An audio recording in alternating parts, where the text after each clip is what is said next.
आइए साथियों, नमस्कार। आज साइंस एंड आर्ट्स में जानते हैं विद्युत चुंबकीय विकिरण या इलेक्ट्रोमैग्नेटिक रेडिएशन क्या होते हैं। सामान्यतः यह माना जाता है कि जब भी किसी परमाणु में या एटम में चार्ज यानी आवेश और चुंबकीय क्षेत्र यानी मैग्नेटिक फील्ड ऑसिलेशन में, कंपन में या फ्लक्चुएशन में होती है, वहां से एक विशिष्ट प्रकार की विकिरण ऊर्जा रेडिएंट एनर्जी निकलती है। और इस रेडिएंट एनर्जी में दो तरह की वेव्स होती हैं। इनमें एक इलेक्ट्रिक यानी विद्युत तरंगे और दूसरी मैग्नेटिक यानी चुंबकीय तरंगे होती हैं। और ये विद्युत और चुंबकीय तरंगे एक दूसरे के म्यूचुअली यानी परस्पर लंबवत होती हैं, परपेंडिकुलर होती हैं। और ये दोनों तरंगे कोप्लेनर यानी समतलीय भी होती है। और इस तरह की इलेक्ट्रोमैग्नेटिक रेडिएशन को एक रेडिएंट एनर्जी माना जाता है, एक प्रकार की विकिरण ऊर्जा माना जाता है। और हर तरह की जो इलेक्ट्रोमैग्नेटिक रेडिएशन है यानी विद्युत चुंबकीय विकिरण है, ये अपने कुछ विशिष्ट गुणों के कारण पहचानी जाती हैं।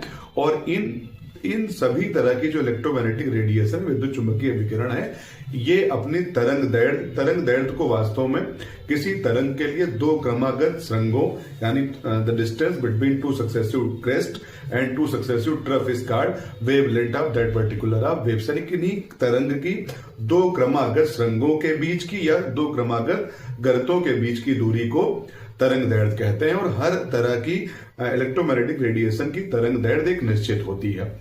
इसके अतिरिक्त सभी तरह की तरंग दैर्ध्य अपनी फ्रीक्वेंसी यानी इसको हम आवृत्ति से भी जानते हैं, इसके कारण भी पहचानी जाती है। और आवृत्ति वास्तव में किसी वेव के लिए किसी एक पॉइंट को पर सेकंड में कोई वेव कितनी बार टच करती है, ये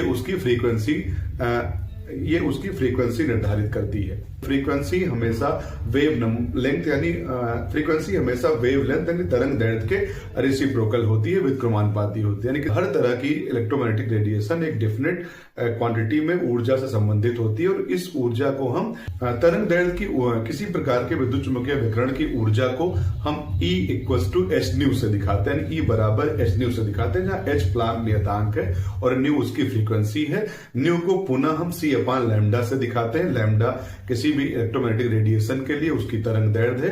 तो जितनी बड़ी तरंग दैर्ध्य होगी उतनी ही कम उसकी ऊर्जा होगी। यही कारण है कि ऊर्जा और तरंग दैर्ध्य में भी रेसिप्रोकल यानी व्युत्क्रमानुपाती होने का संबंध होता है। तो कुछ विशिष्ट प्रकार के विद्युत चुंबकीय विकिरणों के उदाहरण हैं रेडियो वेव्स यानी रेडियो तरंगे, इंफ्रारेड यानी अवरक्त तरंगे, विजिबल यानी दृश्य प्रकाश की तरंगे, अल्ट्रावायलेट यानी पराबैंगनी किरणें, गामा रेज यानी गामा किरणें, कॉस्मिक यानी कॉस्मिक किरणें। तो एक ये क्रम मिल जाता है रेडियो से लेकर के कॉस्मिक तक का। और रेडियो तरंगों की तरंग दैर्ध्य सर्वाधिक होती है और कॉस्मिक रेज की जो कॉस्मिक रेज है उनकी जो तरंग दैर्ध्य है वो सबसे कम होती है। यही कारण है कि जो जितनी भी कम्युनिकेशन संचार वाली तरंगे हैं उन तरंगों को जितनी भी संचार वाली तरंगे हैं वो सभी रेडियो तरंगे होती हैं।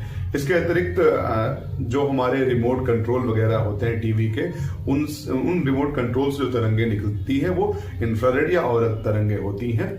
और विजिबल रेंज को हम जानते ही हैं कि प्रकाश का यही रेंज यानी इसी दायरे की जो विकिरण है उसे हम देख पाते हैं। और ये भी एक प्रकार की जब विजिबल रेंज की लाइट को प्रिज्म के थ्रू पास कराया जाता है तो यह पुनः 7 रंगों की लाइट में विभक्त हो जाता है। और इस तरह से जब किसी इलेक्ट्रोमैग्नेटिक रेडिएशन को प्रिज्म के थ्रू गुजारा जाए और वो डिफरेंट कलर ऑफ लाइट में डिस्पर्स हो जाए तो इसे डिस्पर्सन ऑफ लाइट कहते हैं, या फिर इसे प्रकाश का प्रकीर्णन कहा जाता है।